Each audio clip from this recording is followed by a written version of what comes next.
ඔයා මීට කලින් දැකලා තිබ්බද මුහුදේ ඉන්න තල්මස්සු නිදා ගන්න විදිහ? දැන් ඔයා මේ දකින්නේ ස්පර්ම් වේල් කියලා හඳුන්වන තල්මසුන් වර්ගය නිදා ගන්න ආකාරය. තමන්ගේ සිරුර ඍජු අතට තියාගෙන තමයි මේ සතුන් නිදාගන්නේ. තල්මසාගේ හිස ඉහළට වගේම වලිගය පහළට හිටන විදිහට තමයි මේ සතුන් නිදාගන්නේ. ගොඩක් වෙලාවට මේ සතුන් නිදාගන්නේ මුහුද මතු පිටට ආසන්නයේ. මෙයාගේ නිින්ද ගැන අපි කතා කරද්දී අපිට ගොඩක් ආකර්ෂණීය කරුණු ගැන කතා කරන්න පුළුවන්. ඔයාලා මේ වෙද්දි දන්නවත් ඇති තල්මසුන්ට හුස්ම ගන්න වතුර මතු පිටට එන්න ඕනේ.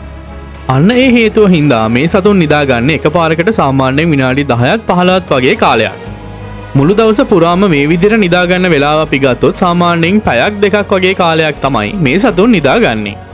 මේ සතුන් සාමාන්‍යයෙන් විනාඩි 10කට 15කට වඩා වැඩි කාලයක් නිදාගත්තොත් මේ සතුන්ට වතුර මතු පිටට හුස්ම ගන්න එන්න බැරි වෙලා මිය යාම සිද්ධ වෙනවා.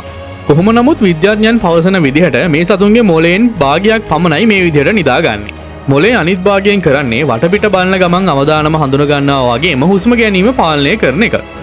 මේ ක්‍රියාවලිය හඳුන්වන්නේ යුනිහෙම්ෆෙරික් ස්ලීප් කියන නමින්. ඒ කියන්නේ මොළේ අඩක් පමණක් නිදා ගැනීම කියන එක. මොළේ අඩක් පමණක් නිදා ගන්න එකට විද්‍යාඥයන් පවසන විදිහට සැලකිය යුතු මට්ටමේ හේතුවක් තියෙනවා.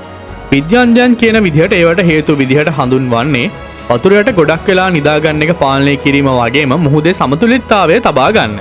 ඊට අමතරව මේ සතුන් මුහුද මතුපිටම නිදා ගන්න හින්දා ලොකු නෞකා වගේම දියවැල් වලින් වන අනතුරුත් නවත්ත ගන්න පුළුවන් වෙලා තියෙනවලු මේ විදිහට නිදා ගන්න හින්දා. ඉතින් ඔයා කවදා හරි මුහුදේ යද්දි මේ වගේ දෙයක් දැක්කොත් කලබල වෙන්න යන්න එපා. මේ වීඩියෝ එක බලපුව ඔයා දන්නවා මේ විදිහට නිදාගන්නේ ස්පර්ම් වේල් කියන තල්මසුන් වර්ගය කියලා. මේ වගේ එක්කෙනෙක් ඔයා දැක්කොත් ඔයා හොඳට බලන්න මෙයාලා ගොඩක් වෙලාවට නිදාගන්නේ රංචු වශයෙන්. ඉතින් ළඟම මෙයාගේ අනිත් රංචුව ඇති. ඔයා මීට කලින් දැකලා තිබ්බද තල්මසුන් නිදාගන්න විදිහ? ඔයාගේ යාළුවන්ටත් බලන්න මේ වීඩියෝ එක ෂෙයා කරන්න අමතක කරන්නත් එපා.